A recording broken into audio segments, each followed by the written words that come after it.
Hello everyone, मेरा नाम है रिद्धि शाह। मैं एडिबल की तरफ से आज की इस वीडियो में बताऊंगी यूरोप की एक ऐसी कंट्री के बारे में जहां पे आपको जॉब ऑफर की ज़रूरत नहीं है, सिर्फ आपको वीज़ा लेना है। तो ये कंट्री है पोर्टुगल और ये वीज़ा का नाम है जॉब सीकर वीज़ा।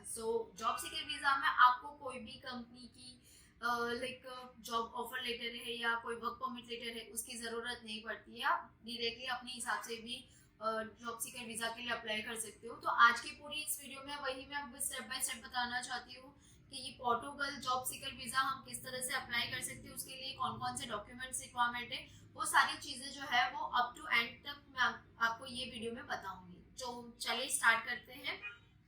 तो पहले हम लोग को गूगल में सर्च करना है पोर्टुगल जॉब सीकर वीज़ा।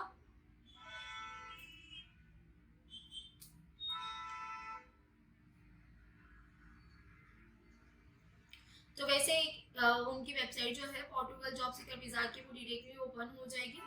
और यहाँ पे मेंशन है कि आपका जो पोर्टुगल का जो पहले वीज़ा आता है वो 120 डेज के लिए आपको ग्रांट करते हैं, यानी कि पहले 120 डेज का आपको वीज़ा लगेगा। उसके बाद आपका रिन्यू होके 60 डेज लगेगा। बट रिन्यू भी कब होगा, जब आपका लाइक जॉब सीकर वीज़ा जो है मान लीजिए कि आपको जितने दिन में यानी कि 120 डेज में आप वहाँ पे गए हो और उस बिटवीन आपको जॉब नहीं लगी है, यानी कि आपकी सिचुएशन एज इट इज ही है, तो आप और एक्सटेंड करवा सकते हो। वो एक्सटेंड करके आपको 60 डेज तक एक्सटेंड करके देते हैं, यानी कि पोर्टुगल जॉब सीकर वीज़ा जो है वो टोटली आपको 180 डेज का आपको मिल रहा है। तो उसके लिए कौन कौन से डॉक्यूमेंट्स ज़रूरी है, तो यहाँ पे मेंशन है कि जनरल डॉक्यूमेंटेशन है। पहले तो वीज़ा एप्लीकेशन फॉर्म है, जो मेन एप्लीकेंट है उनको खुद से ही वीज़ा एप्लीकेशन फॉर्म फिलअप करना है। उसके बाद आपका पासपोर्ट होना चाहिए। मान लीजिए कि आपका पासपोर्ट पुराना हो और उसमें लाइक आपकी ट्रैवल हिस्ट्री वगैरह हो, तो वो भी पासपोर्ट आपको सबमिट करना है, और नया जो है वो भी आपको सबमिट करना रहेगा। और इसमें आपको दो फोटोज भी लगते हैं।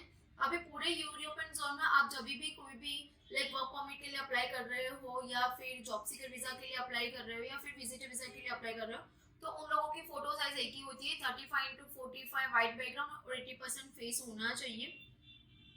किसी का यानी कि सेल्फी वाला नहीं होना चाहिए, कोई पार्टी वाला नहीं होना चाहिए, ये सारी चीजें नहीं होनी चाहिए। जो मैंने आपको साइज बताई है वही साइज में आपका फोटोज होना चाहिए।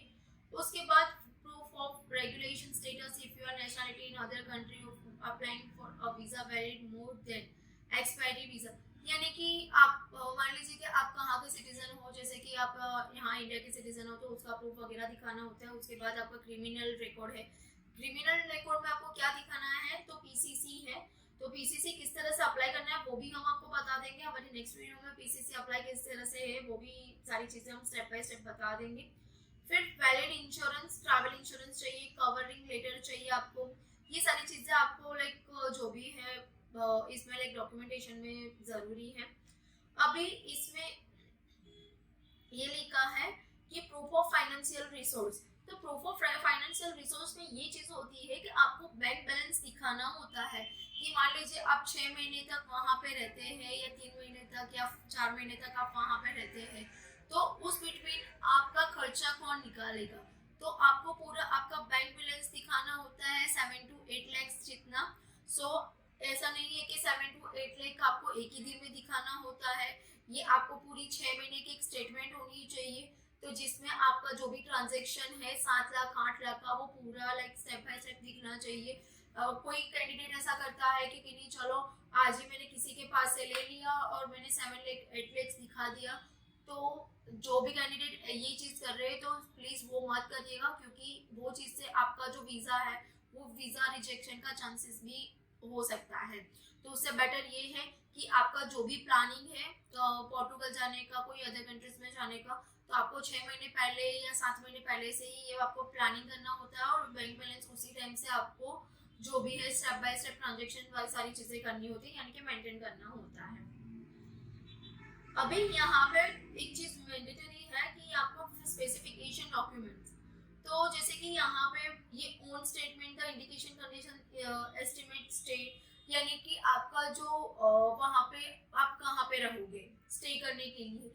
ऐसा तो है नहीं कि आप वहाँ पे बाहर ही रहोगे, तो आपको कुछ होटल स्टे दिखाना होता है या आपके फ्रेंड्स वगैरह दिखा होते हैं तो वो फ्रेंड्स वगैरह का जो एड्रेस है पीजी का, वो पीजी वगैरह का एड्रेस दिखाना होता है कि अब मैं यहाँ पे स्टे करने वाला हूँ। इन केस ऑफ वेरिफिकेशन भी जाए तो वहाँ से कोई वेरिफिकेशन आंसर करने वाला भी बंदा होना चाहिए। तो ये सारी चीज़ें बहुत मैंडेट करती है। तो आपको ये चीज़ करनी है कि पहला 1 महीना जो है, 1 या 1.5 महीना आप होटल बुकिंग करवा लीजिए।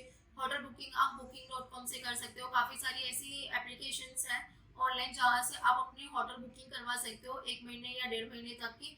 फिर उसके बाद आपको लगता है कि इफ आपको चेंज करना है तो आप चेंज भी कर सकते हो। बट आप जो भी स्टे का आप प्रूफ दिखाते हो वो रिलेवेंट होना चाहिए। वेरिफिकेशन होता है एम्बेसी की तरफ से तो वो वेरीफाइड होना चाहिए। उसके बाद आपको लगता है कि डिक्लेरेशन फॉर्म, यहाँ पे वहां पे एक डिक्लेरेशन फॉर्म होता है IFPS है। इसमें डिक्लेरेशन फॉर्म में ये चीज है कि वहां पे पोर्टुगल जो पोर्टुगल गवर्नमेंट है उनको एक एक डिक्लेरेशन आपकी तरफ से जाता है फॉर्म कि मैं यहाँ पे जॉब सीकर वीजा के लिए अप्लाई कर रहा हूँ। ये सारी चीजें उसमें मेंशन होती है। तो इसमें एक ऐसी वेबसाइट ओपन होगी क्लिक करने के बाद। उसके बाद यहाँ पे 4 लैंग्वेज है, पोर्टुगीज है, इंग्लिश है, फ्रेंच है और स्पेनिश है। जिनको जो भी लैंग्वेज आती हो वो लैंग्वेज के अकॉर्डिंग देख सकते हैं। तो इंग्लिश मेरे लिए प्रिफरेबल है तो मैं आपको इंग्लिश में ही पूरा बताऊंगी। फिर आपको वहां पे जाके एक लिंक पे क्लिक करना है। वो लिंक पे क्लिक करोगे तो आपको एक ऐसा फॉर्म दिखेगा, declaration of expression of interest of IEFPF registration. इसमें क्या है कि एक नॉर्मली है कि इंटीमेशन सारी चीजें आपकी तरफ से डिक्लेयर करते हैं कि मैं जॉब सीकर के लिए पोर्टुगल आ रहा हूँ जॉब सीकर वीजा के बेस पे। सो आप वहाँ पे जाके आप अपनी जॉब वगैरह सर्च करोगे, किसी तरह से करोगे तो उसके लिए एक डिक्लेरेशन फॉर्म होता है। नॉर्मल फॉर्म ही होता है। सारी चीजें आपको जो एज पर पासपोर्ट है वही फिलअप करना है, जैसे कि first name, surname, date of birth, आपका पासपोर्ट नंबर मेंशन करना होता है, आपकी पासपोर्ट की डेट कौन से टाइम पे आपका पासपोर्ट जनरेट हुआ था, कौन से टाइम पे एक्सपायरी होने वाला है। फिर उसके बाद आपका नेशनलिटी होता है, आपकी रेसिडेंसी की प्रूफ होनी चाहिए। फिर आपका स्कूलिंग है, कौन से ईयर में आपने स्कूलिंग किया था, आपका प्रोफेशन एक्सपीरियंस होना चाहिए। अभी इसमें ये चीज है कि आप वहां पे जाके कौन से टाइप की जॉब करोगे। ये डिक्लेरेशन फॉर्म में ये चीज मैंडेटरी है कि आप वहां पे जाते हो तो आप कौन से फील्ड के लिए जा रहे हो। जैसे कि आर्किटेक्ट है तो आर्किटेक्चर के लिए जा रहे हो, कोई इलेक्ट्रिशियन है, इलेक्ट्रिकल है, टेलीकम्युनिकेशन वाला है, तो वो कौन सी जॉब के लिए जा रहे हो वो आपको उसमें क्लिक करना होता है। उसके बाद आप सेम वही जॉब वहां पे ढूंढ रहे हो या फिर कोई अदर जॉब ढूंढ रहे हो, आपका अभी का प्रोफेशन और नेक्स्ट प्रोफेशन कौन सा है तो वो चीज आपको इसमें मैंडेट रखता है तो वहां पे आपको क्लिक करना है। फिर उसके बाद आपका यहाँ पे कौन से लैंग्वेज से नोन हो, जैसे कि इंग्लिश है, इंग्लिश के अलावा हम हिंदी में बात कर सकते हैं तो अदर में आप डाल सकते हो कि इंग्लिश एंड अदर में हिंदी, ठीक है। फिर कांटेक्ट, आप कौन से लैंग्वेज में वहाँ की एम्बेसी से कांटेक्ट करोगे तो आपको यहाँ पे इंग्लिश सिलेक्ट करना है। फिर डिक्लेयर कमिटमेंट, यहाँ पे आपको जितने भी पॉइंट्स है 3 पॉइंट्स वो सभी पॉइंट्स पे क्लिक करना है और सबमिट कर देना है। तो ये सबमिट करने के बाद आपको एक मेल आएगा 24 आवर्स या 48 आवर्स में। जो मेल आता है अटैचमेंट में वो आपको वीजा एप्लीकेशन के साथ मस्ट आपको अटैच करना है। अभी इसके बाद हम नेक्स्ट स्टेप में जाएंगे। यहाँ पे जैसे कि मैंने बताया specific documents own statement with the indication of the condition for the estimate stay. आप जितने भी दिन वहां पे रुकने वाले हो उसका आपको स्टे प्रूफ दिखाना है, मैंने आपको पहले ही बता दिया है। इसके बाद मैं आपको दिखाती हूँ, यानी कि हमारा जो फर्स्ट टॉपिक था एक जो था डिक्लेरेशन फॉर्म था, उसके बाद स्टे का था और तीसरा जो है हमारा अभी वीजा एप्लीकेशन। तो आपको यहाँ पे जाना है और क्लिक करना है नेशनल वीजा एप्लीकेशन पे। तो आपको जो भी है वीजा एप्लीकेशन फॉर्म ओपन होगा, वहां पे आपको आपके एज पर पासपोर्ट की सारी चीजें फुलफिल करनी है। जैसे कि आपको मैंने फोटोज बताया, आपका surname, last name, first name, date of birth, birth of place, आप मैरिड हो या सिंगल हो, ये पूरी जो डिटेल्स है वो आपको खुद से फुलफिल करनी होती है। यहाँ पे कई चीज ऐसी होती है कि आपको आपका प्रोफेशन यानी कि आप जॉब कहाँ पे कर रहे हो वो सारे डिटेल्स भी आपको मेंशन करनी होती है। आप वहाँ पे जाके कौन सी जॉब ढूंढोगे, कौन सी फील्ड की ढूंढोगे, वो सारी चीजें भी मेंशन करनी है। इफ और दूसरी बात है कि वीजा एप्लीकेशन फॉर्म में ये चीज बहुत ही जरूरी है कि आप जहाँ पे जो मैंने बताया स्टे करने वाले हो तो वहाँ का जो एड्रेस है वो भी आपको मेंशन करना है एज ऑफ प्रूफ कि वो लोग, मैंने बताया कि वो लोग प्रूफ करने के लिए या चेक करने के लिए वहाँ पे थर्ड पार्टी वेरिफिकेशन भी कर सकते हैं। सो ये चीज़ आपको बहुत से ध्यान से वहाँ का आपको जो स्टे करने का प्रूफ है वो आपको दिखाना है और उसका एड्रेस भी आपको एप्लीकेशन फॉर्म में मेंशन करना है। दूसरी बात इसमें ये चीज़ आती है कि जैसे कि ये वन वे लाइक ट्रैवल है, ऐसा नहीं है टूरिस्ट वीज़ा जैसा नहीं है कि लाइक आप गए और आपको वापस आना है। आपको यहाँ पे ट्रैवल टिकट का भी दिखाना होता है कि कौन सी डेट पे आप ट्रैवल करोगे। तो आप जिस टाइम पे अप्लाई करते हो तो उसके 2 महीने के बाद या 2.5 महीने के बाद की आपको बुकिंग दिखानी होती है। तो आप बुकिंग भी जो भी है एयर टिकट वगैरह डमी भी दिखा सकते हो, डिपेंड्स यू कि आपको किस तरह से दिखानी है। तो वो भी चीज़ इसमें मेंशन करनी होती है, वो भी डेट मेंशन करनी होती है कि आप कौन से टाइम पे ट्रैवल करने वाले हो। ठीक है, तो स्टेप बाय स्टेप ये सारी चीज़ें मैंने आपको बता दी। तीसरी बात यहाँ पे ये है कि आप वहाँ पे स्टे करोगे तो आपके लिए आपके पास फाइनेंशियल क्या प्रूफ है। तो जैसे कि हम लोगों ने बताया था कि आप 7 से 8 लाख आपको दिखाना होता है बैंक अकाउंट में। उसके साथ साथ आपको सारी चीज़ें लाइक इसमें क्या है कि हम खुद से अप्लाई करते हैं। तो यहाँ पे कई चीज़ है तो वो जो टिक मार्क करना होता है, बाय हिमसेल्फ है, फिर कैश है एंड क्रेडिट कार्ड है। यानी कि आप खर्चा किस तरह से करोगे तो खुद से ही करने वाले हो। कैश आपके पास थोड़ी बहुत रहेगी जो आपको एयरपोर्ट पे दिखानी होती है, और फिर उसके बाद आपके पास क्रेडिट कार्ड वगैरह होता है। तो आप पूरा जो खर्चा है वो आप इस तरह से कर सकते हो ऐसा।